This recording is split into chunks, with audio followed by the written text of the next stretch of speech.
तो देखो बेटा,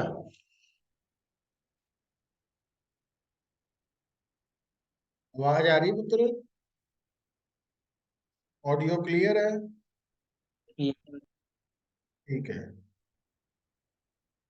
सो देखो, थानू मैं ना असाइनमेंट भेजी सीगी on the basis of gravitation. तो हुन इस असाइनमेंट का जिहड़ा फर्स्ट न्यूमेरिकल है वो है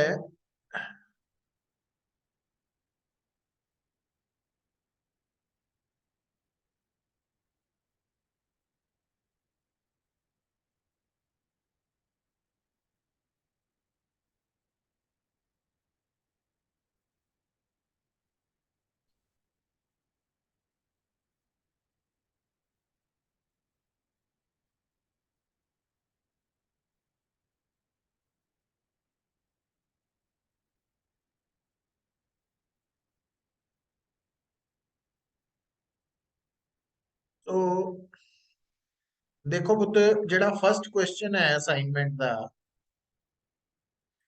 ਉਹਦੀ अगर स्टेटमेंट ਨੂੰ रीड करो, वो कह रहा imagine a planet revolving around a very massive star in a circular orbit of radius capital R with a period of revolution capital T। मतलब आप उत्तर हो गया एक स्टार और ਇਹਦੇ अराउंड एक लाइटर प्लैनेट रिवॉल्व कर रहा। तो m लाइटर प्लैनेट का मास है स्मॉल m और कैपिटल M इस स्टार का मैसिव स्टार का मास है। और प्लैनेट के ऑर्बिट का रेडियस उसने दिता होया कैपिटल आर। और ये प्लैनेट क्योंकि स्टार के अबाउट रिवॉल्व कर रहा, तो इस प्लैनेट का टाइम पीरियड भी गिवन है। और थोड़े दिमाग च आना चाहिए पुत्र, जो कोई भी ऑब्जेक्ट सर्कुलर ऑर्बिट फॉलो करेगा तो ਉਹਦਾ ਜਿਹੜਾ टाइम पीरियड है ਉਹਦਾ कंसर्न फ्रीक्वेंसी नाल की है। टाइम पीरियड 1/फ्रीक्वेंसी है, ओमेगा 2 पाई न्यू है। सो ਇਹਦਾ मतलब ओमेगा की वैल्यू 2 पाई/कैपिटल टी। मतलब एंगुलर वेलोसिटी ते टाइम पीरियड का जो फार्मूला सर्कुलर मोशन ਦੇ ਵਿੱਚ ਅਸੀਂ पढ़ते हैं ना, तो ਉਹ ਤੁਹਾਨੂੰ याद आ जाना चाहिए। ਹੁਣ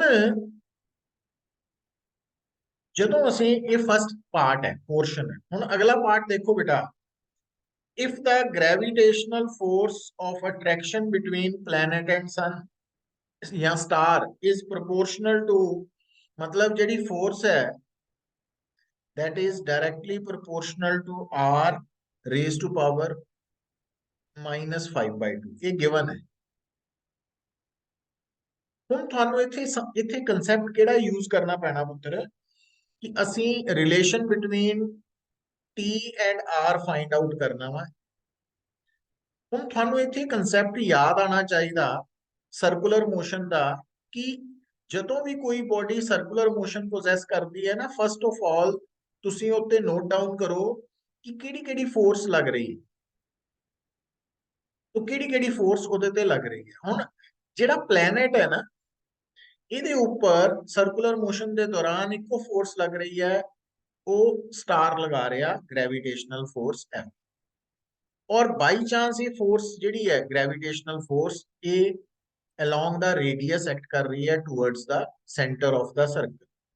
तो जेडी भी force radius they along towards the centre act करती है ना, वो प्रोवाइड करती है, वो फोर्स प्रोवाइड करती है सेंट्रीपिटल फोर्स। Centripetal force. और सेंट्रीपिटल फोर्स का फार्मूला थानू याद आना चाहिए, या तो तुसी लिखोगे mv² रेडियस, या लिखोगे m ओमेगा² रेडियस। हुन इत्थे बेटा आ फार्मूला मोर एप्रोप्रिएट होएगा। मतलब तुसी f नू लिखोगे m ओमेगा स्क्वायर r।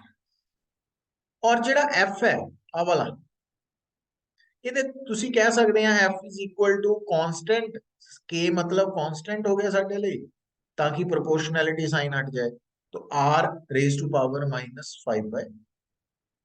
तो ਇਹਦਾ मतलब f की वैल्यू है k r raise to power और दूसरे पासे m ओमेगा स्क्वायर r है। पर अपन क्योंकि टाइम पीरियड और रेडियस च रिलेशन निकालना पुत्र ਤਾਂ ਤੁਸੀਂ ਕੀ ਕਰ ਸਕਦੇ ਆ ਓਮੇਗਾ ਦੀ ਜਗ੍ਹਾ ਇੱਥੇ ਆ ਜਿਹੜਾ ਓਮੇਗਾ ਵਾ ਇਹਨੂੰ ਰਿਪਲੇਸ ਕਰ ਸਕਦੇ ਆ 2 ਪਾਈ ਬਾਈ t ਨਾਲ ਇਹਦਾ ਸਕੁਅਰ ਇਨਟੂ r। तो ਤੁਹਾਡੇ ਕੋਲ ਲੈਫਟ ਸਾਈਡ ਤੇ ਹੈ k r ਦੀ ਪਾਵਰ -5/2 ਰਾਈਟ ਸਾਈਡ ਤੇ m 4 ਪਾਈ ਸਕੁਅਰ नीचे t ਸਕੁਅਰ ਤੇ r। ਹੁਣ ਆਪਾਂ ਕੀ ਕਰਦੇ ਪੁੱਤਰ t ਨੂੰ ਇੱਧਰ ਲੈ ਜਾਂਦੇ ਆ r ਨੂੰ ਇੱਧਰ ਲੈ ਆਨੇ तो kt square is equal to 4m pi square r नीचे r की पावर -5/2। हूं पुत्र क्योंकि k कांस्टेंट है 4 कांस्टेंट है m कांस्टेंट है पाई स्क्वायर कांस्टेंट है तो आप की कर सकते हैं स्क्वायर प्रोपोर्शनल टू r है और इस r ਨੂੰ ऊपर ले जाओ पर जाके पावर 1 हो जाएगी ये 1 है ना पॉजिटिव हो जाएगी 5/2। तो ਅਸੀਂ ਹੁਣ ਕਿਉਂਕਿ ਆ ਦੋਨੋਂ ਬੇਸਿਸ ਸੇਮ ਹੈ तो ਪਾਵਰਸ ਨੂੰ ਐਡ ਕਰ ਦਿੰਦੇ 1 + 5/2 7/2 तो t the value proportional to r the power. अच्छा ਹੁਣ ਦੋਨੋਂ ਸਾਈਡਸ ਤੇ ਸਕੁਅਰ ਰੂਟ ਲਾਉਂਗੇ ਤਾਂ 7/4। तो ਆ ਰਿਲੇਸ਼ਨ ਆ ਗਿਆ ਪੁੱਤਰ t और r ਦੇ ਵਿੱਚ ਇਹ ਰਿਕੁਆਇਰਡ ਰਿਲੇਸ਼ਨ ਹੈ ਨਾ। ਸੋ ਇੱਥੇ ਤੱਕ ਕਿਸੇ ਨੂੰ ਕੋਈ ਪ੍ਰੋਬਲਮ ਪੁੱਤਰ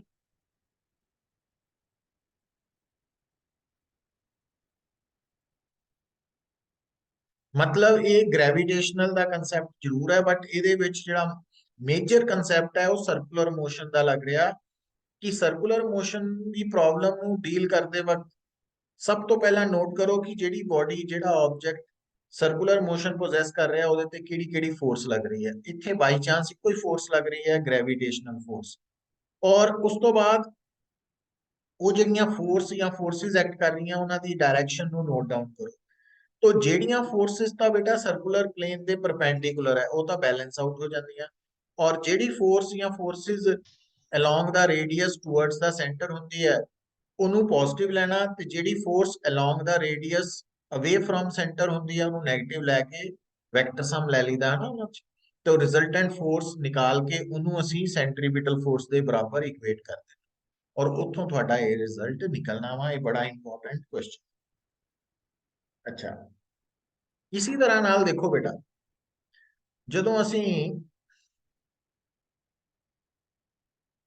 नेक्स्ट क्वेश्चन नंबर 2 ਤੇ ਆਨੇ ਆ क्वेश्चन नंबर 2 असाइनमेंट ਦਾ है two particles of equal mass move in a circle of radius small r under the action of their mutual gravitational attraction.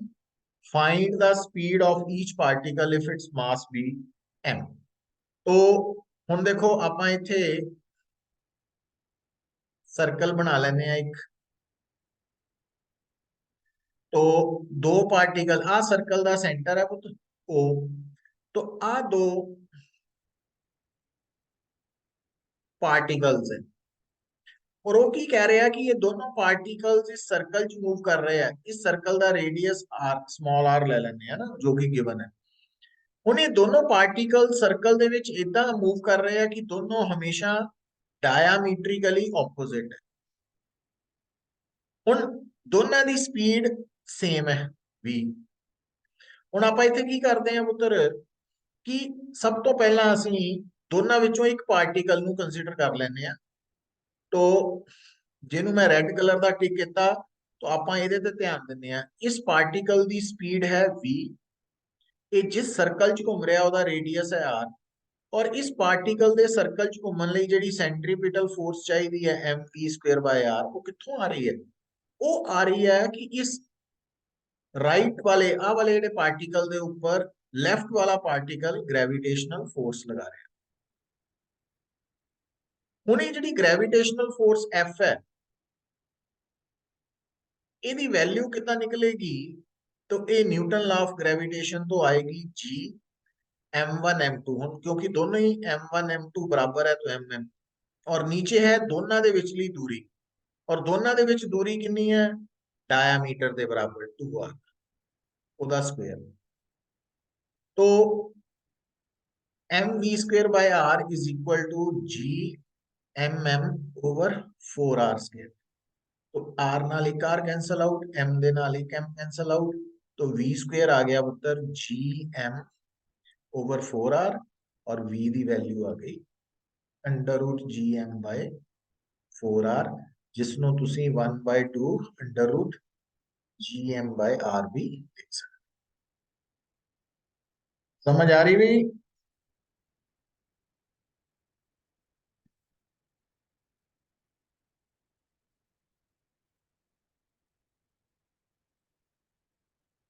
इसी तरह नाल बेटा क्वेश्चन नंबर 3 काफी इजी क्वेश्चन है। ये ਇਹਦੇ ਚ कोई सोल्यूशन नहीं है। देखो सोल्यूशन इन द सेंस कोई न्यूमेरिकल कांसेप्ट ज्यादा नहीं है, सिर्फ फार्मूला ही दिमाग च होना चाहिए।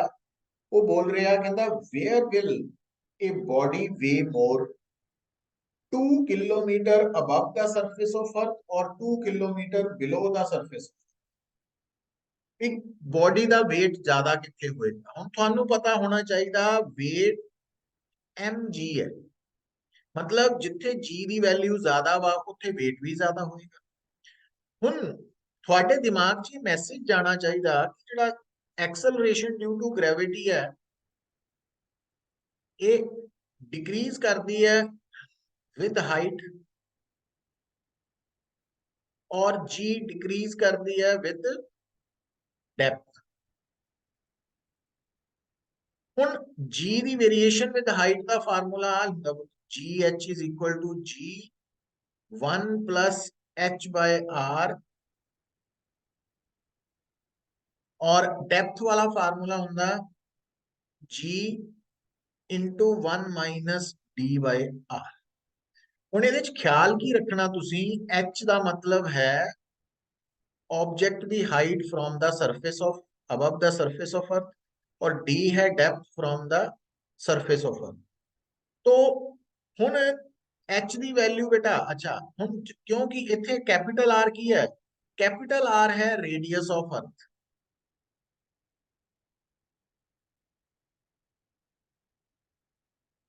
और एच है हाइट। हुन बेटा आ जिहड़ा फार्मूला है हाइट वाला ना, इनू असी बाइनोमियल थ्योरम की हेल्प दे नाल इस तरह भी लिख सकते हैं।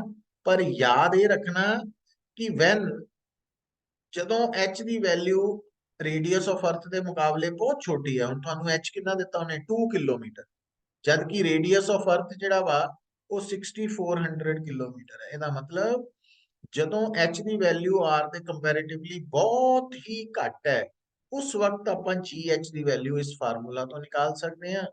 जबकि डेप्थ के ऊपर जी डी की वैल्यू वो हमेशा इको फार्मूला तो ही आनी है, g into 1 minus d by R. और तुसी साफ देख रहे हैं बेटा कि 2 किलोमीटर डी की वैल्यू भी 2 किलोमीटर है, एच की वैल्यू भी 2 किलोमीटर है। तो हुण एच भी 2 किलोमीटर है और डी भी 2 किलोमीटर है। ਇਹਦਾ मतलब जी एच हो गया जी इंटू 1 माइनस 4/r, जबकि जी डी है जी 1 माइनस 2/r। और तुसी साफ देख रहे हैं जी एच की value less than G D है, मतलब 2 किलोमीटर अबव हाइट के ऊपर वेट ऑफ बॉडी लेसर होएगा किहदे मुकाबले 2 kilometre below the surface of earth depth दे ऊपर। सो इस तरीके नाल ये आंसर आएगा, है ना? समझ आ रही पुत्र?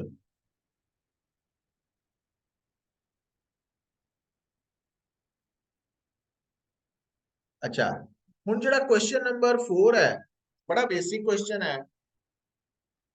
कि will 1 kg sugar be more at poles or at the equator? ਹੁਣ ਤੁਹਾਨੂੰ ਇਹਦੇ ਚ ਯਾਦ ਇਹ ਹੋਣਾ ਚਾਹੀਦਾ ਕਿ ਚਾਹੇ ਅਸੀਂ ਸ਼ੇਪ ਆਫ ਅਰਥ ਨੂੰ ਕੰਸੀਡਰ ਕਰੀਏ ਚਾਹੇ ਅਸੀਂ ਰੋਟੇਸ਼ਨ ਆਫ ਅਰਥ ਦੋਨੋਂ ਫੈਕਟਰਸ ਨੂੰ ਅਗਰ ਕੰਸੀਡਰ ਕਰੀਏ ਤਾਂ ਜਦੋਂ ਕੋਈ ਵੀ ਆਬਜੈਕਟ ਜਾਂ ਅਸੀਂ ਇਕੁਏਟਰ ਟੂ ਪੋਲ ਦੀ ਤਰਫ ਮੂਵ ਕਰਦੇ ਆ ਤਾਂ ਸਮਾਲ ਜੀ ਦੀ ਵੈਲਿਊ ਪੋਲ ਤੇ ਮੈਕਸਿਮਮ ਹੈ ਜ਼ਿਆਦਾ ਵਾ ਇਕੁਏਟਰ ਤੇ ਮਿਨੀਮਮ तो ਇਹਦਾ मतलब ਜਿਹੜੀ 1 किलो ਸ਼ੂਗਰ ਹੈ ਉਹ ਕਿਉਂਕਿ ਪੋਲ ਦੇ ਉੱਪਰ ਸਮਾਲ ਜੀ ਜ਼ਿਆਦਾ ਵਾ it means sugar the weight ਪੋਲ ਤੇ ਜ਼ਿਆਦਾ ਹੋਏਗਾ और पोल ग्रेटर देन इक्वेटर ये याद रखना फैक्टर और ये पॉइंट उदों कंसीडर होना पुत्र जदों ਅਸੀਂ ਜਾਂ ਤਾਂ ਅਰਥ ਦੀ ਐਗਜ਼ੈਕਟ ਐਕਚੁਅਲ ਸ਼ੇਪ ਨੂੰ ਕੰਸੀਡਰ ਕਰਦੇ ਹਾਂ ਤੇ ਜਾਂ ਫਿਰ ਅਸੀਂ rotation of earth about its own axis लेते। अच्छा ਹੁਣ क्वेश्चन नंबर 5 बड़ा इंपॉर्टेंट है इस प्रॉब्लम दे अकॉर्डिंगली वो बोल रहा ये प्रोजेक्टाइल इज फायर्ड प्रोजेक्टाइल का मतलब होता particle is fired vertically upward from the surface of earth with speed इतनी स्पीड दे नाल तो आ मैं पुत्र बना देना वा ਤੁਹਾਡੇ सामने अर्थ और एक पार्टिकल ने नु आपा थ्रो किया with v is equal to K V E और वीई इथे एस्केप वेलोसिटी है और के लेस देन 1 है neglecting air resistance show that maximum height to which it will rise measured from the center of earth is अच्छा ਹੁਣ ਜਿਹੜੀ height ਹੈ ਉਹ ਸੈਂਟਰ ਆਫ ਅਰਥ ਤੋਂ ਗੱਲ ਕਰ ਰਹੇ ਹਾਂ ਹੁਣ ਐਕਚੁਅਲੀ ਹੋਏਗਾ ਕਿ ਦੇਖੋ क्योंकि k ਦੀ ਵੈਲਿਊ ਪੁੱਤਰ ਲੈਸ ਦੈਨ 1 ਹੈ ਇਹਦਾ ਮਤਲਬ ਜਿਹੜੀ ਵੈਲੋਸਿਟੀ ਆਫ ਪ੍ਰੋਜੈਕਸ਼ਨ ਹੈ ਉਹ ਲੈਸ ਦੈਨ ਐਸਕੇਪ ਵੈਲੋਸਿਟੀ ਜਦ ਤੱਕ ਥ्रो ਕੀਤੀ ਹੋਈ ਬੋਡੀ ਦੀ velocity less than escape velocity ਹੈ ਤਾਂ बॉडी ਦੀ मैकेनिकल एनर्जी एक ਤਾਂ नेगेटिव होएगी कांस्टेंट होएगी और वो body up to certain height तक जाएगी और उस तो बाद रुक के वापस आएगी तो हुण ध्यान दियो पुत्र आ जिहड़ी हाइट है ये आपां सरफेस तो ले रहे हैं हुण इस हाइट नू निकालण दे लई आ जिहड़ी हाइट है इनू जदों असीं निकालना ਤਾਂ ਅਸੀਂ ਇੱਥੇ law of conservation of mechanical energy ਦੇ ਅਕੋਰਡਿੰਗਲੀ ਕਿ ਸਰਫੇਸ ਦੇ ਉੱਪਰ ਜੋ ਕਾਈਨੈਟਿਕ એનર્ਜੀ ਹੈ ਉਹ ਇਸ ਹਾਈਟ ਤੇ ਪੋਟੈਂਸ਼ੀਅਲ એનર્ਜੀ ਬਣ ਗਈ mgh over 1 plus h by r तो ये फार्मूला याद होना क्योंकि above the surface of earth potential energy the formula mgh सिर्फ नहीं है mgh over 1 plus h by r है एग्जैक्ट फार्मूला ਉਹ ਅਸੀਂ mgh ਉਦੋਂ ਲੈਨੇ ਆ ਪੋਟੈਂਸ਼ੀਅਲ એનર્ਜੀ ਜਦੋਂ h r ਰੇਡੀਅਸ ਆਫ ਅਰਥ ਦੇ ਕੰਪੈਰੀਟਿਵਲੀ ਕਾਫੀ ਲੋ ਹੈ तो ਹੁਣ ਇਹਦੇ ਚ ਇਹ ਗੱਲ ਦਾ ਖਿਆਲ ਰੱਖਣਾ ਹੁਣ m ਨਾਲ m ਕੈਨਸਲ ਆਊਟ ਕਰਤਾ ਪੁੱਤਰ v ਦੀ ਵੈਲਿਊ ਤੁਹਾਡੇ ਸਾਹਮਣੇ ਦਿੱਤੀ ਹੋਈ ਹੈ k ve तो gh over 1 plus h by r और VE एस्केप वेलोसिटी दी वैल्यू होती है √2gr ਇਹਦਾ मतलब लेफ्ट साइड ਦੇ ਉੱਪਰ ਜਦੋਂ ਆਪਾਂ v ਦੀ ਵੈਲਿਊ ਪੁੱਟ ਕਰਾਂਗੇ तो half k square v square ਦੀ ਜਗ੍ਹਾ ਆ ਜਾਣਾ 2gr is equal to gh over 1 plus h by r ਹੁਣ ਇਸ ਨੂੰ ਸੋਲਵ ਕਰਕੇ ਅਸੀਂ h ਨਿਕਾਲ ਸਕਦੇ तो ਹੁਣ ਜਦੋਂ ਤੁਸੀਂ ਇਹਨੂੰ ਸੋਲਵ ਕਰਨਾ ਬੇਟਾ तो g नाल g कैंसल आउट हो गया तो k square r is equal to h over 1 plus h by r 1 plus h by r is equal to h over k square r है ना सो इनू सॉल्व करके ਅਸੀਂ h ਨਿਕਾਲ ਸਕਦੇ ਹਾਂ ਪਰ ਉਹਨੇ ਨਾ ਤੁਹਾਨੂੰ ਜਿਹੜਾ h ਪੁੱਛਿਆ ਵਾ ਹੁਣ ਧਿਆਨ ਦਿਓ ਉਹਨੇ h ਪੁੱਛਿਆ ਹੁਣ ਜਦੋਂ statement maximum height to which it will rise measured from the centre तो थोड़ा एच इथों आना चाहिए तो ये एच डैश है वो बनेगा एच प्लस आर, क्योंकि आ रेडियस ऑफ अर्थ नाल जुड़ जाना। मतलब ਜਦੋਂ ਇੱਥੋਂ ਤੁਸੀਂ ਇਸ ਨੂੰ ਸੋल्व करके फर्स्ट ऑफ ऑल ਤੁਸੀਂ h निकालोगे और फाइनल h ਤੁਹਾਡਾ h dash h plus r answer आएगा। तो इस तरीके नाल सॉल्व करना पैना। कर सकते हैं पुत्र?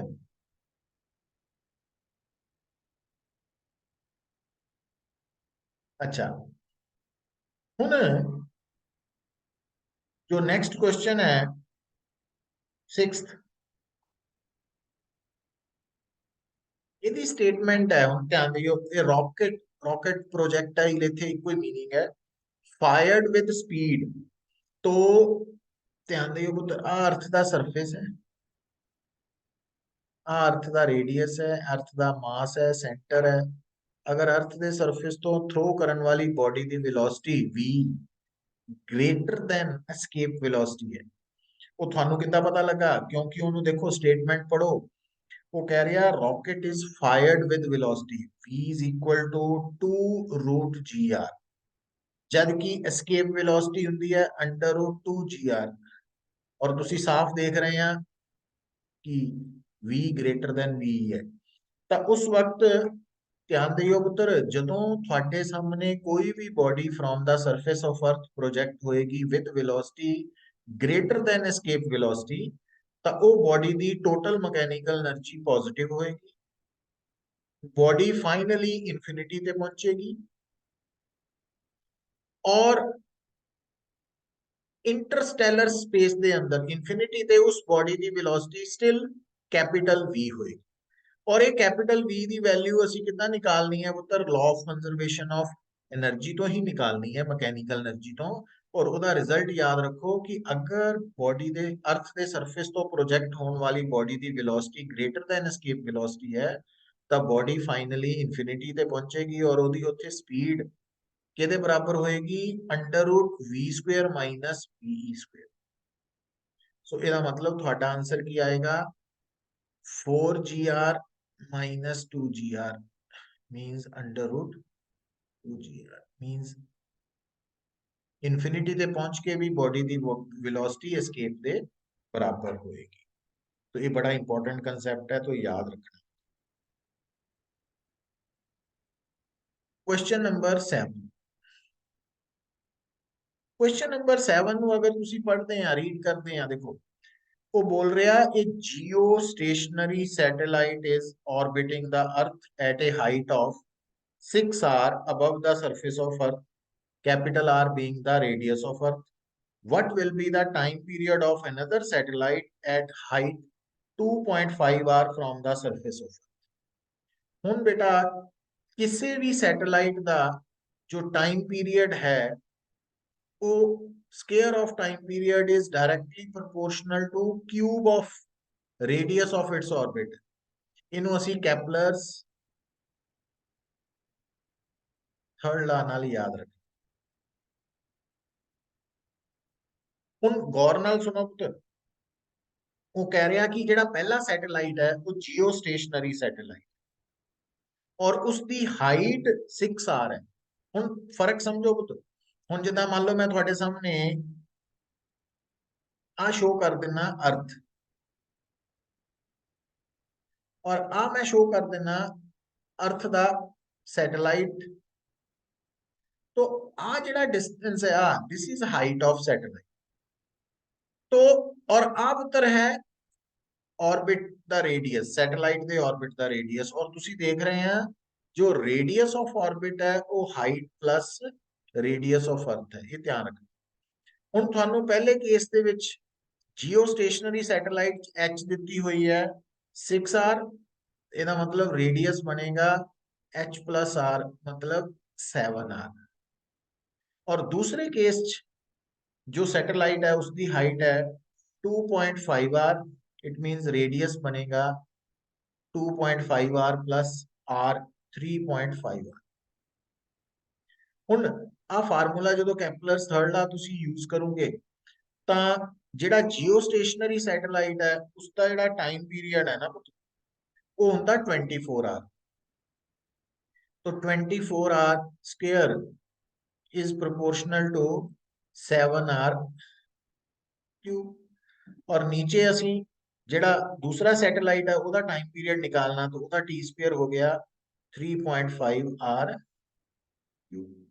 तो जो आप इक्वेशन नंबर 2 ਨੂੰ 1 ਨਾਲ डिवाइड करांगे 24r स्क्वायर, ये रेशो आ जाएगी थोड़ी 3.5r ओवर 7r ਦਾ क्यूब 1/8। तो ये बन गया ना हम t over square taking square root on both sides, ये बन जाना। तो टाइम पीरियड आ जाएगा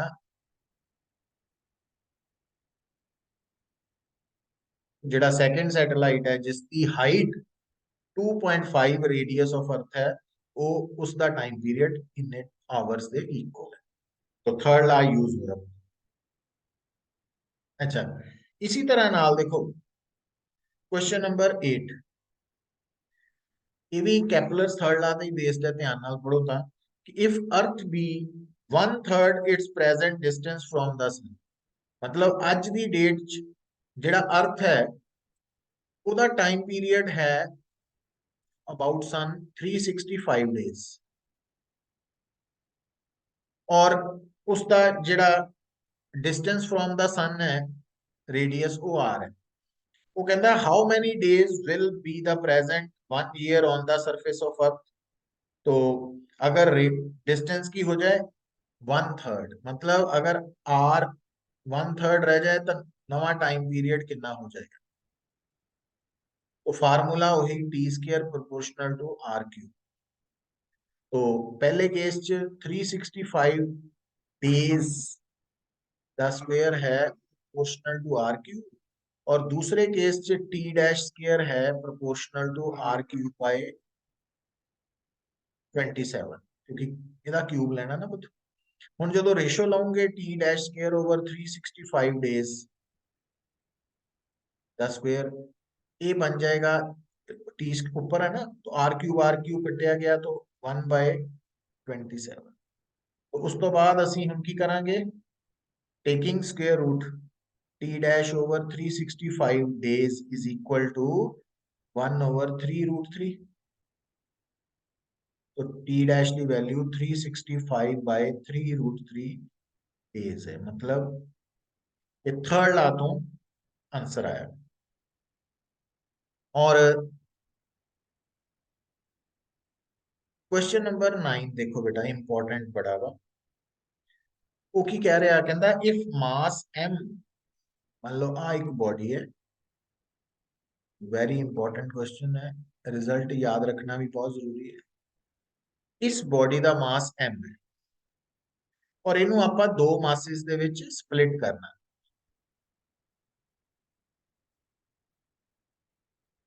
तो अंडरस्टूड है, तो ए m1 हो गया पुत्र और ए m2 है, क्योंकि आप m1 m2 की जगह ना की कर लिया कि ਜਿਹੜਾ टोटल मास है ਉਹਦੇ दो पार्ट्स चों एक पार्ट का मास स्मॉल m है, दूसरे पार्ट का mass capital M minus small m। ਹੁਣ ਇਹਨਾਂ दोनों पार्ट्स ਦੇ ਵਿੱਚ ग्रेविटेशनल फोर्स का फार्मूला है G M M minus by R। ਹੁਣ ਉਹ कंडीशन की लगा रहा कहता दसो कि m1 m2 किस रेशो च डिवाइड होन ताकि दोनों ਦੇ ਵਿੱਚ F की होए मैक्सिमम। ਹੁਣ F नो maximum for F to be maximum की होना चाहिए DF मस्ट बी 0। इत्थे हुन मैथमेटिक्स की कंडीशन आ गई कि जदों कोई भी क्वांटिटी मैक्सिमम है तो उसकी डिफरेंशिएशन 0 हो जानी चाहिए, मिनिमम ते भी होती है। सो ਇਹਦਾ मतलब सानू की करना पैना इत्थे जी एम आ जी टर्म है इनू मैं हुन ओपन कर लेना किदा m capital M minus M square नीचे है R square is equal to 0 के डिफरेंशिएशन। हुन कैपिटल जी और आर डिस्टेंस का फिक्स है, तो इनू आपां बाहर काढ़ लिया। डिफरेंशिएट किनू करना, सिर्फ असी आ दो टर्म्स ਹੁਣ ਆ ਤਾਂ ਜ਼ੀਰੋ ਨਹੀਂ ਹੈ, ਇਹਦਾ ਮਤਲਬ ਆ ਟਰਮ ਜ਼ੀਰੋ ਹੋਣੀ ਚਾਹੀਦੀ ਹੈ। ਹੁਣ ਇਹਨੂੰ ਡਿਫਰੈਂਸ਼ੀਏਸ਼ਨ ਤੋਂ ਬਾਅਦ ਕੀ ਕਿੱਦਾਂ ਕਰੀਏ? ਟੋਟਲ ਮਾਸ ਤਾਂ ਪੁੱਤ ਫਿਕਸਡ ਹੈ, ਇਹਦਾ ਮਤਲਬ ਜਦੋਂ ਆਪਾਂ ਇੱਥੇ ਦੋਨਾਂ ਨੂੰ ਡਿਫਰੈਂਸ਼ੀਏਟ ਕਰਨਾ ਤਾਂ ਕੈਪੀਟਲ ਐਮ ਕਾਂਸਟੈਂਟ ਹੈ, ਇਹਨੂੰ ਕੁਝ ਨਹੀਂ ਕਹਿਣਾ, ਸਿਰਫ स्मॉल m ਨੂੰ ਡਿਫਰੈਂਸ਼ੀਏਟ ਕਰਨਾ ਮਾਈਨਸ, तो m स्क्वायर ਨੂੰ ਡਿਫਰੈਂਸ਼ੀਏਟ ਕਰੋ 2m dm is equal to 0। ਹੁਣ ਇਹਨੂੰ ਉੱਪਰ ਨੂੰ ਲੈ ਜਾਂਦੇ ਆ ਕਿਉਂਕਿ ਸਪੇਸ ਘਟ ਗਈ, dm 0 ਹੈ। ਹੁਣ dm ਤਾਂ 0 ਹੈ ਨਹੀਂ, ਇਹਦਾ मतलब m minus 2m 0 होना, तो मतलब m is equal to 2m, तो small m the value m by 2 है।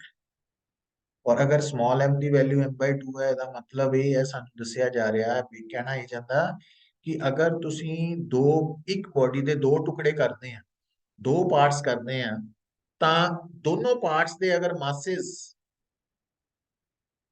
ਬਰਾਬਰ ਹੈ ਤਾਂ ਉਹਨਾਂ ਵਿੱਚ ਗ੍ਰੈਵਿਟੇਸ਼ਨਲ ਫੋਰਸ ਮੈਕਸਿਮਮ ਹੋਏ। ਸੋ ਇਹ ਬੜਾ ਇੰਪੋਰਟੈਂਟ ਕੁਐਸਚਨ ਹੈ ਸਬਜੈਕਟਿਵ ਲਈ ਵੀ ਔਰ ਕੰਪੀਟੀਸ਼ਨ। ਔਰ ਲਾਸਟ ਕੁਐਸਚਨ ਜਿਹੜਾ ਅੱਜ ਲਈ ਆਪਾਂ ਕਰ ਰਹੇ ਹਾਂ ਪੁੱਤਰ, क्वेश्चन नंबर 10 है शायद, है ना, या 11 है, जो भी। ਹੁਣ ਦੇਖੋ ਇਹਦੇ ਵਿੱਚ ਵੀ ਧਿਆਨ ਰੱਖਣਾ कि a particle is projected upwards from the surface of earth with kinetic energy equal to half the minimum value needed for it to escape। जिन्नी ਇਹਨੂੰ escape ਕਰਨ ਲਈ kinetic energy चाहिए है ਉਹਦਾ half। to what height does it rise above the surface of earth?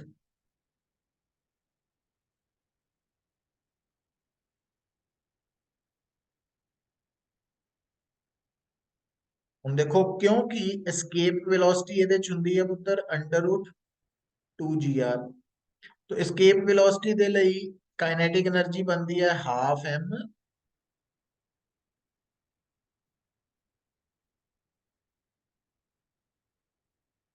mgr। तो साडे वाली ਜਿਹੜੀ kinetic energy है प्रोजेक्शन वाली वो कितनी ਦਿੱਤੀ है? escape velocity वाली kinetic energy ਦਾ हाफ, मतलब mgr by।